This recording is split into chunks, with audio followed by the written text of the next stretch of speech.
एक और तो भगवान को सब समदर्शी कहते हैं, और जब भगवान की लीलाएं हम सुनते हैं तो सरासर भगवान पक्षपात करते दिखते हैं। हमेशा दैत्यों को ही मारते रहते हैं प्रभु, और देवताओं का सरेआम खुल करके पक्ष लेते हैं। तो जब भगवान जब सरासर पक्षपाती है तो समदर्शी क्यों कहे जाते हैं? और यदि सचमुच समदर्शी है तो फिर पक्षपात क्यों करते हैं? कथम दैत्यान अवधि, दैत्यों को क्यों मारते हैं? सुखदेव जी प्रसन्न होकर बोले, परीक्षित बहुत बढ़िया प्रश्न किया है, ध्यान से सुनो। यही प्रश्न एक बार तुम्हारे दादाजी ने भी देवर्षि नारद से किया था। कब महाराज? बोले जिस समय राजस्व यज्ञ कर रहे थे तुम्हारे दादा धर्मराज युधिष्ठिर, तो प्रथम पूजन के अवसर पर भगवान श्री द्वारकाधीश का नाम सामने आया, और जब पूजन प्रारंभ होने लगा तो शिशुपाल ने गालियों की बौछार प्रारंभ कर दी, और 101 गाली होते ही भगवान ने अपने दिव्य सुदर्शन से उसका सिर काट दिया। उसके शरीर का तेज भगवान में विलीन हुआ सबकी आंखों के सामने। युधिष्ठिर जी महाराज ने तुरंत नारद जी को पूछ दिया, महाराज मरने के बाद जिसका तेज नारायण में समा जाए वो तो एक महान कोटि का कोई सिद्ध महापुरुष होता है, फिर इस दुष्ट शिशुपाल का तेज भगवान में कैसे समा गया?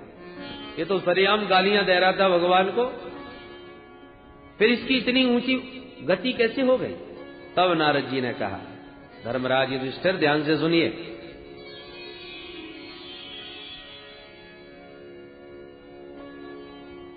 भगवान की घोषणा है, ये यथा माम प्रपद्यन्ते तांस तथैव भजाम्यहम्। जो भगवान को जिस भावना से भजता है भगवान उसे उसी भाव से स्वीकार करते हैं। जो मित्र बनाते हैं भगवान उनके मित्र बन जाते हैं, जो शत्रु बनाते हैं उनके लिए भगवान शत्रु बन जाते हैं। अब ये तो उपासनाओं का भेद है, भगवान में भेद थोड़ी है। भगवान ने तो छूट दे रखी है, जो चाहो सो बना लो। शर्त एक है कि मेरा चिंतन करो, जो सतत मेरा चिंतन करेगा उसे प्राप्ति मेरी निश्चित होगी, चाहे वो बैर से करे चाहे प्रेम से करे। तस्मात् केनाप्युपायेन मनः कृष्णे निवेशे। और एक बात बताएं, मित्र से ज्यादा चिंतन शत्रु का होता है। मित्र को तो जब चर्चा करोगे तब याद आएगी मित्र की, और शत्रु को भुलाना भी चाहोगे तब भी बार बार याद आएगा। मैं भूल नहीं सकता, उसने मेरे साथ ऐसा किया, वो मेरे से ऐसा बोला। शत्रु पग पग पर याद आता है। इसलिए जहां भगवान के भक्त माला लेके भगवान को याद करते हैं वहां दुष्ट भी भगवान को कम याद नहीं करते, वो भी दिन रात भगवान को याद करते हैं, भले ही गैर भावना से सही। एक बार दुष्टों ने भगवान से कहा, सरकार हम ना होते तो आज आप भी ना होते। भगवान बोले, क्या मतलब? दुष्टों ने कहा, महाराज जब हम बहुत ज्यादा दुष्टता करते हैं, चारों तरफ खूब आतंक फैलाते हैं, तभी तो आपका अवतार होता है। अरे रावण ने आतंक मचाया तो राम जी को आना पड़ा, कंस ने आतंक मचाया तो कृष्ण कन्हैया को आना पड़ा, तो आपको आना तो हमारी वजह से पड़ता है ना, तो आपके आने का फायदा भी हमको मिलना चाहिए। क्या फायदा चाहते हो? बोले महाराज हमारा भी उद्धार करो। भगवान बोले तुम हमारा भजन करो। दुष्टों ने कहा भजन ही करने लग गए तो दुष्ट ही किस मतलब के? ये भजन पूजन हमारे बस की बात नहीं। होए भजन नहीं तामस देहा, हम तामसी लोगों से भजन नहीं होगा। तो क्या कर सकते हो? बोले महाराज आपको गालियां दे सकते हैं, आपसे झगड़ा कर सकते हैं, हम असुरों की प्रवृत्ति जैसी है तदनुसार आपसे संबंध जोड़ सकते हैं। आप चाहो कि माला लेके भजन करें, हमारे बस की बात नहीं। भगवान बोले चलो कोई बात नहीं, भजन नहीं कर सकते तो बैर करो, कुछ तो नाता जोड़ो हमसे। और भगवान ने बैर का संबंध स्वीकार करके असुरों को भी वही गति दी जो अपने प्यारे भक्तों को प्रदान करते हैं। भगवान का धाम कितनी साधना करके भक्तों को प्राप्त होता है, और जो राक्षस लड़ने आते हैं उन्हें भगवान एक बाण मार के अपने धाम में भेज देते हैं। एक ही बाण प्राण हर लीना, और दीन जानते हैं निज पद दीना। प्राण तो हर लिया और बाद में भेजा कहां? बोले निज पद दीना, अपना परम पद प्रदान कर दिया। तो बताइए कितना सस्ता। जो दिन रात गाली दे रहे थे, भगवान को मारने खाने के लिए दौड़ रहे थे, और भगवान ने एक बाण मार के अपने घर भेज दिया। तो कल्याण तो उनका भी हुआ कि नहीं? इसलिए भगवान कहते हैं कि कैसे भी मुझ में मन लगाओ, प्रेम से या बैर से। भृंगी कीटन न्याय से बैरियों का भी उद्धार हो जाता है। एक भृंगी होता है जो किसी कीड़े को पकड़ के मिट्टी में कैद कर देता है और उस मिट्टी के ढेर के ऊपर गुनगुनाता रहता है। अब मिट्टी के भीतर कैद हुआ कीट निरंतर भयाक्रांत हुआ, उस भृंगी का चिंतन करते करते एक दिन स्वयं भृंगी बन के मिट्टी से बाहर निकल पड़ता है। तो था साधारण सा कीड़ा, परंतु भयाक्रांत होकर भृंगी का चिंतन करते स्वयं भृंगी बन गया। ऐसे ही भले ही कोई भय से भजन करे या बैर से भजन करे, उसे प्राप्ति परमात्मा की ही होगी। बोल वृंदावन बिहारी लाल की। काम क्रोध भय आदि ये अच्छी वृत्तियां नहीं, पर यह वृत्ति भी यदि परमात्मा से जुड़ जाए तो कल्याण का साधन बन जाती है। इसलिए नारद भक्ति सूत्र में नारद जी महाराज ने कहा है, तदर्पित खिलाचारः सन् काम क्रोधाभिमानादिकमपि तस्मिन् नैव करणीयम्। काम क्रोधादिक वृत्तियों को मारना बड़ा कठिन है। मार नहीं सकते तो मोड़ के भगवान से ही जोड़ दो, कल्याण हो जाएगा। महाराज आज तक किसी का कल्याण हुआ है?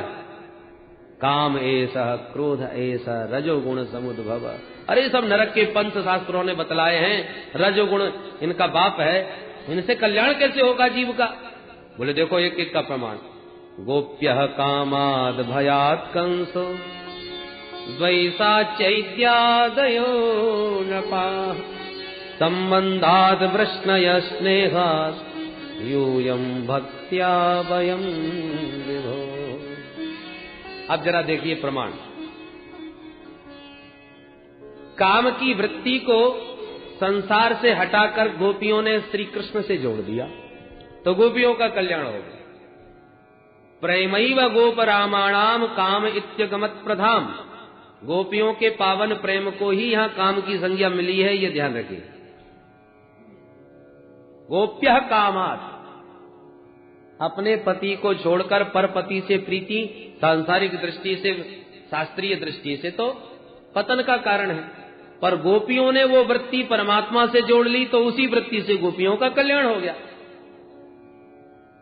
भयात कंस, कंस ने भय के द्वारा भजन किया। नारद जी से पूछा, बाबा ये बताओ मेरा काल कैसा होगा? नारद जी ने बता दिया, काला काला होगा, मुरली वाला होगा, घुंघराले बाल होंगे, पीतांबर ओढ़े होगा, देखने में छोटा ही होगा पर बड़ा ही खोटा होगा। और जब से नारद जी बता के गए तब से कंस का ये हाल हो गया कि उसे हर काली वस्तु से डर लगने लगा। भोजन में दाल में कहीं काला जीरा भी दिख जाए तो थाली फेंक देता है, आ गया कृष्ण। पानी पीते समय काली छाया जल में दिखे तो लोटा फेंक दे। सामने वाले से बात करते समय उसकी आंखों की कारी पुतरिया में काला कन्हैया नजर आता है। बताओ ऐसा भजन कौन कर सकता है? भय की वृत्ति ही भगवान से जुड़ी हुई है, इसलिए उस भयाक्रांत कंस को भी भगवान मिल गए। द्वैसा चैत्यादयो नृपा। शिषपाल का तो नियम है जब तक 100 गाली न सुना दे तब तक भोजन हजम नहीं होता। भगवान को चुन चुन के गाली देता था, पर उसका द्वेष संबंध परमात्मा से था, इसलिए उसका भी कल्याण हो गया।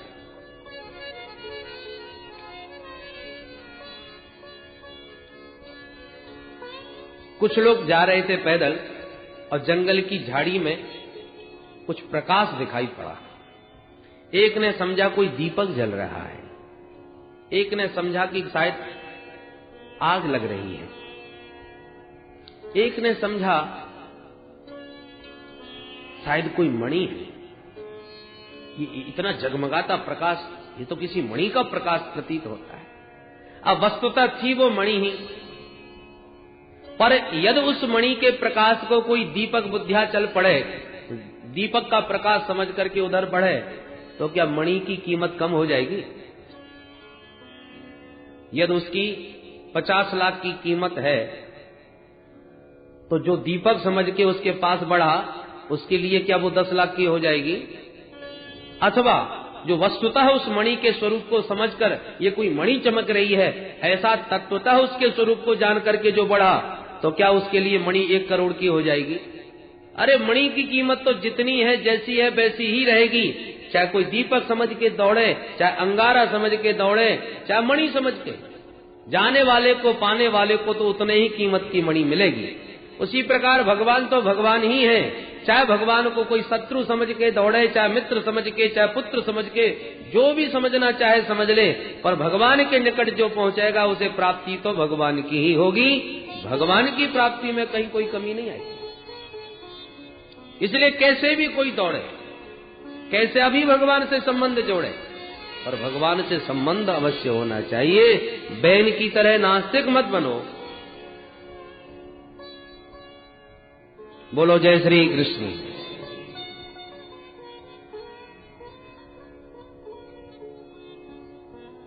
श्री सुखदेव जी से प्रश्न किया परीक्षित ने, भगवान आपने कहा कि भगवान समदर्शी हैं, सबको समान रूप से स्वीकार करते हैं, तो प्रायः दैत्यों को ही मारते हुए हम दिखाई पड़े, क्या दैत्य ही भगवान के बैरी हैं? बोले नाना, 12 महाभागवतों में 2 दैत्यों का नाम है। 12 नाम सुने थे आप परम भागवतों के कल, उनमें 2 दैत्य हैं। कौन? प्रहलाद और महाराज बलि। ये दोनों ही तो दैत्य वंश के हैं, और परम भागवत भगवान के भक्तों में गिने जाते हैं। तो ये न समझिए कि दैत्य जाति के ही भगवान दुश्मन है। अरे जिसने जिस वृत्ति से भगवान से संबंध जोड़ा, अब हिरण्यकश्यपु भगवान का कट्टर बैरी और उसी का बेटा प्रहलाद भगवान के अनन्य उपासक, तो हिरण्यकश्यपु का उदर विदीर्ण कर रहे हैं और प्रहलाद को परम भागवत मान के हृदय से लगा रहे हैं। तो दैत्य जाति से दुश्मनी कहां रही? अच्छा महाराज, तो प्रहलाद पर कैसे अनुग्रह किया, जरा विस्तार से सुनाइए।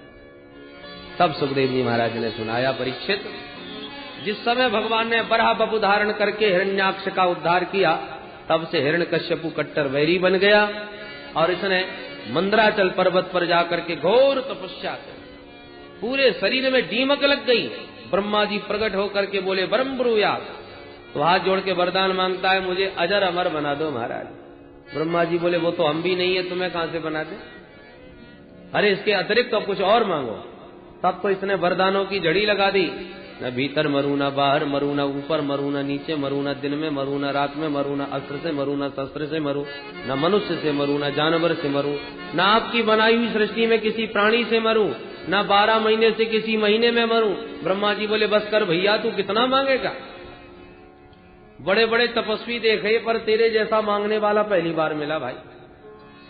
ताते में दुर्लभा पुंसाम ज्ञान व्रणी से वरान मम, तथापि वितराभ्यंग वरान यद्यपि दुर्लभान। अरे हिरण्यकश्यपु, यद्यपि तेरे द्वारा मांगे वरदान ये बड़े दुर्लभ है, आज तक किसी को नहीं दिए, पर तेरे जैसी तपस्या भी बड़ी दुर्लभ है, इसलिए मैं तुझे ये समस्त वरदान प्रदान करता हूं। प्रसन्न हो गया हिरण्यकश्यपु कि अब तो मैं अमर हो ही गया, अब मुझे भला कौन मार लेगा, और अपने को अमर मान करके चल पड़ा। दिग्विजय करते हुए तमाम देवी देवताओं को बंदी बना के घर में ले आया। इंद्र से कहता है चल झाड़ू लगा, वरुण से कहता है चल पानी भर के ला। सब दास्ता करने लगे देववृंद। भगवान से रोते हैं, प्रभु कब इस दुष्ट से पिंड छूटेगा? भगवान बोले मां भैष्ट विबुध श्रेष्ठा सर्वेशाम भद्रमस्तु वः। देवताओं आप लोग घबराइए मत, हम तुम्हारा कल्याण करेंगे, समय की प्रतीक्षा करो। इस हिरण्यकश्यपु के 4 बेटा हुए, हिराद, अनुराद, संघराद, प्रहलाद। श्री प्रहलाद जी बचपन से ही अद्भुत प्रतिभा संपन्न थे। ब्रह्मण्य शील संपन्न सत्य संधो जितेंद्रिय। प्रहलाद जी बचपन से ही ब्राह्मणों के अनन्य भक्त, शील संपन्न, परम सुशील स्वभाव के, सत्य प्रतिज्ञ और परम जितेंद्रिय। नोद्विग्न चित्तः व्यसनेषु निस्पृह। इनका चित्त कभी भी उद्विग्न नहीं होता, संसार के व्यसनों में तनिक भी इनकी अभिरुचि नहीं। एक सम्राट के पुत्र होकर के भी परम जितेंद्रिय है, परम संयम। कारण एक था परीक्षित। क्या महाराज? बोले प्रहलाद को बचपन से ये ग्रह लग गया था। कौन सा ग्रह लग गया था? बोले कृष्ण ग्रह ग्रहीतात्मा न वेद जगदीदृशम। प्रहलाद जी को बचपन से ही टेढ़ी टांग वाले कृष्ण रूपी ग्रह ने ग्रस लिया था, और ये ग्रह बहुत खतरनाक है। और ग्रह चाहे जितना अपना प्रभाव दिखावे, पर विद्वानों से बैठा करके जप अनुष्ठान करा के ग्रह शांति करवा दो तो ग्रह शांत हो जाता है। पर ये ग्रह इतना खतरनाक है कि जल्दी से तो लगता नहीं, और जिसे लग जाए तो चाहे जितनी कोई ग्रह शांति करवा ले, इसके उतारने का कोई उपाय नहीं। बड़ा जबरदस्त ग्रह है। महाराज इस ग्रह के लक्षण क्या है? कैसे पता चले कि इसको कृष्ण ग्रह लग गया? बोले लक्षण बताते हैं। क्वचित रुदति वैकुंठ चिंता सबल चेतन, क्वचित धजति तच्चिंता लाद उदगायति क्वचित। कृष्ण ग्रह ग्रहीतात्मा के लक्षण हैं क्या? बोले कभी प्राय वो रोता बहुत है, जब भी बैठेगा आंखों में आंसू बहाता रहेगा, और कभी कभी उच्च स्वर से हंसने भी लगता है, तो कभी मुक्त कंठ गाने लगता है, तो कभी खड़े होके नाचने लगता है। लोक बाह्य उसके सब विशेषण, निराला होता है, जगत से अलग। दुनिया की दृष्टि में वो पागल ही होता है, दुनिया वाले उसे पागल ही समझते हैं। प्रहलाद जी की भी बचपन से यही स्थिति थी। जब थोड़े से बड़े हुए तो राजकुमार को पढ़ने के लिए गुरुकुल में भेजा गया। कौन से गुरुकुल में? श्री संडामर्क जी महाराज जहां के प्राचार्य हैं, हिरण्यकश्यपु दानव विश्वविद्यालय, जहां पर दैत्य पुत्रों को ही छल कपट की विद्या सिखाई जाती है। प्रहलाद जी भी भर्ती हो गए, पर इन पर तो कुछ दूसरा ही रंग चढ़ा हुआ था। गुरुजी पढ़ाते कुछ हैं तो ये पढ़ भी लेते हैं और उसको गुरुजी को सुना भी देते हैं, पर हृदयंगम नहीं करते। ये छल कपट की नीतियां उन्हें सुहाती नहीं। गुरुकुल में रहे, पर एक दिन हिरण्यकश्यपु आ ही गया। एकदा सुररात पुत्रम अंकमारोप्य पांडव अप्रक्ष कथ्यताम वत्स मन्यते साधु यद भवान। बड़े प्यार से अपने पुत्र को हृदय से लगाकर सिर सूंघकर प्रीति पूर्वक प्रश्न किया हिरण्यकश्यपु ने, बेटा मन्य से साधु यद भवान, तुमने अब तक के स्वाध्याय काल में उत्तम बात क्या मानी है? सबसे बढ़िया पाठ कौन सा सीखा है? वो हमें भी बताओ जरा। तुरंत प्रहलाद जी बोले, पिताजी बढ़िया पाठ तो जीवन में एक ही सीखा है। वो क्या? तत्साधु मन्ये सुरवन यदेहिना सदा समुद्विग्न धिया वसद्गृहात् हित्वात्मपातं गृहमन्धकूपं वनं गतो यद्धरिमाश्रयेत। पिताजी मैंने तो अपने जीवन में एक ही बढ़िया बात समझी है। क्या? कि जो असत ग्रह है, ये जो गृहस्थ जीवन है ना, अंधकुएं के समान है। कुआं में कोई गिर जाए तो बच भी जाएगा, क्योंकि कुएं में यदि पानी हो तो पनघट पे कोई भी पनिहारी आवे पानी लेने के लिए, तो वो देखेगी तो चिल्लाएगी, तो कैसे न कैसे लोग मिलके निकाल लेंगे, रस्सी के सारे आ जाएगा। पर अंधकूप में कोई गिर जाए तो उसके बचने का कोई उपाय नहीं। अंधकूप किसे कहते हैं? जो जंगलों में कुएं हैं, जहां पर कोई जाता आता नहीं, जहां पर तमाम जंगल की झाड़ियों की जड़ें नीचे लटकी पड़ी हैं, उधर को कोई रुख करता नहीं, उधर से कोई निकलता तक नहीं, उसको अंधकुआ कहते हैं। और उस अंधकूप में कोई गिर जाए तो जब कोई वहां जाने आने वाला नहीं है तो निकालेगा कौन? तो गृहस्थ जीवन को केवल कुआं नहीं कहा, गृहांधकूपम, ये तो अंध कुआं है। कोई निकलने की चेष्टा भी करे ना तो उसको भी पैर पटक के गिरा लेते हैं। कोई घर में पहले तो वैराग्य होता नहीं, और कदाचित किसी को वैराग्य चढ़ बैठे, उसे ज्ञान हो जाए कि दुनिया सब असत है, ये संबंध सब अनित्य है, नित्य शाश्वत संबंध को जानने के लिए मैं अपना जीवन सार्थक करना चाहता हूं, ऐसी जिज्ञासा उनके मन में जागे और कहीं निकल पड़ा तो घर गृहस्थी वाली घेर लेते। अरे क्या होगा इन बच्चों का, देख रहे हो, तुम्हारे जाने के बाद सारा कारोबार ठप्प हो जाएगा, कौन संभालेगा इसको, ये सारी जिम्मेवारी तुम्हारी है और तुम बर्बाद करना चाहते हो अपने घर परिवार को। तो पहले तो वैराग्य होता नहीं, और हो भी जाए तो टांग पकड़ के खींच लेते। इसलिए गृहांधकूपम, इस अंधकुएं से जितना हो सके अपने को बचा ले, वही बुद्धिमान है। और बचाने के बाद कहां जाए, बोले वनम गतो यद्धरिमाश्रयेत, वनम वृंदावनम, गतः हरिम श्री कृष्णम आश्रयेत, वृंदावन में जाकर के भगवान श्री कृष्ण चंद्र के पाद पद्मों का आश्रय ग्रहण कर ले, बस यही जीवन का सार है। जो ये शब्द सुना सो आंखें लाल हो गई हिरण्यकश्यप की, नन्ना सा ये मेरा ही बच्चा मुझे ही प्रवचन सुना रहा है। फिर मन में सोचा, बच्चों की तो भोली भाली बुद्धि होती है, उनको तो जो सिखा दो वही बोलने लगते हैं, उन्हें कोई ज्ञान तो होता नहीं। तो मेरा बच्चा तो अभी नन्ना सा है, ये तो वही सिखा रहा होगा जो इसको बताया गया होगा। तो बच्चे को गोद से उतार के कहा, बेटा जाओ जरा अपने आचार्य जी को हमारे पास भेजो। तो प्रहलाद जी गए, गुरुजी आपको पिताजी याद कर रहे। संडामर्ग जी आए, कहो सरकार अचानक कैसे आना हुआ? बोले वो तो मैं बाद में बताऊंगा, पहले ये बताओ मेरे बेटे को आजकल तुम पढ़ाते क्या हो? बोले सरकार आपने जो शिक्षा नीति निर्धारित की है हमारे यहाँ वही सब पढ़ाया सिखाया जाता है। हिरण्यकश्यपु लाल पीला होके बोले, मूर्खो, मेरा बच्चा मेरी गोद में मुझे समझा रहा था कि वन में जाओ हरि का भजन करो, यही सब सिखाने के लिए तुम्हारे यहाँ भेजा है मैंने। संडामृग जी थर थर कांप के, महाराज आपकी सौगंध खाते, ऐसा हमारे विद्यालय में एक भी कोर्स नहीं है, कोई पुस्तक ऐसी नहीं पढ़ाई जाती। अब भगवान जाने आपका बेटा कहां से सुन लिया, किसने इसको सिखा दिया। हिरण्यकश्यपु ने कहा, यदि तुमने नहीं सिखाया तो इसका मतलब ये हुआ कि कोई विष्णु का गुप्तचर तुम्हारे यहां घुसा बैठा है, तुमको कुछ नहीं मालूम। अब वो ऊटपटांग मेरे बेटे को भड़का रहा है, उल्टी सीधी बातें सिखा रहा है, और मैं तुम्हारे भरोसे तो अपने बच्चे को तुम्हारे विद्यालय में छोड़े बैठा हूं। खबरदार आज के बाद दोबारा कोई ऊटपटांग बात करी तो दंड तुम्हें मिलेगा, इतना याद रखना। यूं डांट फटकार के हिरण्यकश्यपु तो चला गया। गुरुजी की धड़कन तेज हो गई। चलो पता लगाते, प्रहलाद से पूछते।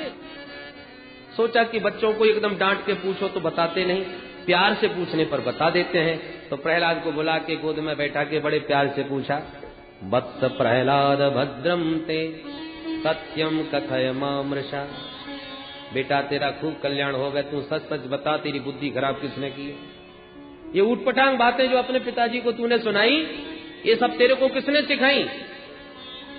प्रहलाद जी हंस करके बोले, जय हो प्रभु, मैं उस परमात्मा की माया को प्रणाम करता हूं कि जो जीवों को कल्याण की बात कहे तो उस कल्याण की बात को कहने वाले को संसार के लोग उल्टी खोपड़ी वाला बताते हैं। धन्य है भगवान की माया का चमत्कार। जिसको सर्प काट लेना उसको कड़वा नींब भी मीठा लगने लगता है। भिन्न स्वाद, वस्तुतः वस्तु जिस स्वाद की है उससे भिन्न स्वाद आता है, इसका मतलब तुम्हारे अंदर बीमारी है। कड़वा नींब आपको मीठा लग रहा है और मीठी मिश्री कड़वी मालूम पड़ रही है, इसका मतलब तुम बीमार हो। संसार का विषय रूपी विषय में जो संलग्न है उनको भी सब जो रसमय परमात्मा है, रसो वही सह, वो कड़वे मालूम पड़ते हैं, फालतू के नजर आते हैं। और संसार के जो विस्तुल्य विषय हैं वो मीठे नजर आने लगते हैं, उनमें निरंतर भाग रहा है। ये भगवान की माया का ही तो रोग का लक्षण है। भगवान की माया रूपी रोग जैसे लगा है उसका यही हालत होता है। अब तो गुरु जी की आंखें और लाल हो गई। ए मूर्ख, तू हमसे पढ़ने आया है कि हमको पढ़ाने आया? लाओ तो मेरा डंडा, मैं इसकी अकल ठीक करूं। दैत्यों के चंदन जैसे वन में ये कांटे का पौधा कहां से पैदा हो गया? दैत्य चंदन बने जातो यम कंटक द्रुमः। बहुत डांटा प्रहलाद जी को संडामर्ग जी ने। सुखदेव बाबा कहते हैं परीक्षित ये गुरुजी नहीं डांट रहे, तो सदीनो राज सेवक, या संडामर्ग जी को गुरुजी नहीं कहा, राज सेवक कहा। मास्टर, मास्टर जी में और गुरुजी में बहुत अंतर होता है। गुरुजी वह है जो उचित हो, शास्त्र सम्मत हो, उसे निर्भीक हो करके शिष्य को समझावे और पढ़ावे। और मास्टर जी वह है कि भले ही वो गलत है, इतिहास गलत हो या साहित्य गलत हो, अनुचित हो या उचित, इससे हमें मतलब नहीं, पर सरकार ने जो शिक्षा निर्धारित की है वही हमें पढ़ाना है। या सरकार ने प्रतिबंध लगा दिया ये गा माने गणेश पढ़ाना बंद करो, सांप्रदायिकता फैल सकती है, तो क्या पढ़ाए? बोले गा माने गधा। अब गधा पर किसी को आपत्ति नहीं, गणेश जी से आपत्ति हो जाती है। तो सरकार का रुख देख करके उचित अनुचित कुछ भी जो सरकार कहे वही सिखाया जावे, वो मास्टर जी। तो ये लोग तो राज सेवक हैं, हिरण्यकश्यपु के कर्मचारी हैं, जो राजा का आदेश है वही पढ़ाना पड़ रहा है।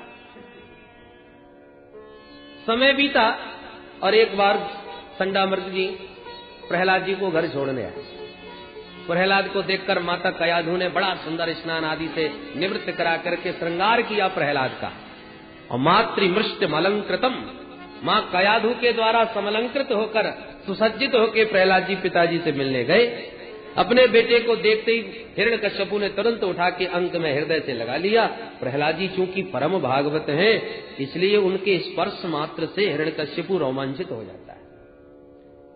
प्रहलाद को हृदय से लगा लिया और बड़े प्रेम से फिर वही प्रश्न कर दिया, बेटा जरा बताओ तो अब तक तुम्हारे गुरुजी ने सबसे बढ़िया पाठ कौन सा याद कराया? प्रहलाद जी गुरुजी की तरफ देखने लगे। सुन रहे हो गुरुजी, हमेशा बढ़िया बात पूछते हैं और हमेशा घटिया बात सुनना चाहते हैं। अब बढ़िया पूछ रहे हैं तो बढ़िया ही बोलूंगा। पिताजी अब तो मैंने बढ़िया बढ़िया 9 बातें सीख ली। अच्छा, लगता है 9 प्रकार की कोई नई नई नीतियां सीख के आया होगा, बताओ। और प्रहलाद जी सुना बैठे भगवान की नवदा भक्ति। श्रवणम कीर्तनम विष्णु स्मरणम पाद सेवनम अर्चनम वंदनम दास्यम सख्यमात्मनिवेदनम इति पुंसार्पिता विष्णु भक्तिश्चे नवलक्षणा क्रियते भगवत्यद्धा तन्मन्ये गीतमुत्तमम्। जो नवदा भक्ति का क्रमशः व्याख्यान किया, सुन करके आंखें लाल हो गई, तलवार निकाल ली और गुरुजी के गर्दन पर धर दी। हिरण्यकश्यपु ने, ब्रह्म बंधो, अरे अदम ब्राह्मणो, लगता है तुम मेरे विपक्ष से मिले हुए हो। तुमने जानबूझ के मेरे बेटे की बुद्धि खराब की है। कल इसने एक बात बोली थी, आज 9 बातें सिखा रहा है। इसका मतलब उत्तरोत्तर इसकी विद्या का विकास हुआ है, तुमने कोई ध्यान नहीं दिया, तुम जीवित नहीं बचोगे। अब तो संडामर्ग जी थर थर कांपे। महाराज एक हमारी सुन लो, हम आपकी सौगंध खा के कहते हैं कि इस बालक को न तो हमने पढ़ाया न किसी और ने पढ़ाया, ये पढ़ाया ही आया है, इसे कोई नहीं पढ़ा सकता। न मत प्रणीतम न पर प्रणीतम सुतो वतत्ते सतवेन्द्र सत्रो नैसर्ग कीयम मतिरस्य राजन न्यच्छमन्युं कददास्ममानः। आप हम पर नाराज न होइए महाराज, हम तो जान रहे हैं कि इसकी स्वाभाविक मति भगवान ने ऐसी बनाई, इसकी बुद्धि ही ऐसी है। अब इसमें हमारा क्या दोष है महाराज? आप शांत चित्त होकर के विचार कीजिए। न्यच्छमन्युम, इस क्रोध को त्यागिए और शांत मन से सोचिए कि इसकी बुद्धि ऐसी कैसे हो गई।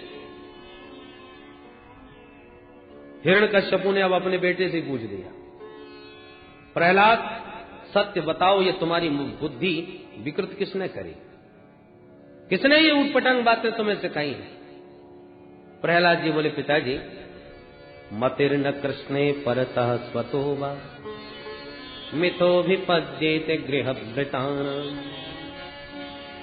जो ग्रहव्रतधारी है ना, देखो गृहस्थ नहीं कहा, गृहव्रतान, घर में ही रहने का जिन्होंने व्रत ले रखा है, निकलना ही नहीं चाहते, छोड़ना ही चाहते, घर को ही जो सब कुछ समझ करके पकड़े बैठे हैं, गृह व्रताना, उनकी बुद्धि बड़े भाग्य से भगवान की तरफ अभिमुख होती है। अन्यथा ये गृहस्थ जीवन में सब अंध परंपरा से एक दूसरे को गर्त में गिराने का ही प्रयत्न करते जा रहे हैं। जैसे एक अंधों की लाइन जा रही थी बड़ी लंबी, सब अंधे ही अंधे, और सबसे आगे वाला अंधा अचानक गड्ढे में गिर गया, धम आवाज हुई, तो बाकी के अंधे जहां के तहां खड़े, वही खतरा मालूम चलता है, ये आवाज कैसी भाई पता लगाओ। पीछे वालों ने पूछा, भाई रास्ता ठीक तो है? तो गड्ढे में गिरे अंधे ने सोचा हम तो गिरे ही पड़े, अब इनको भी क्यों छोड़े।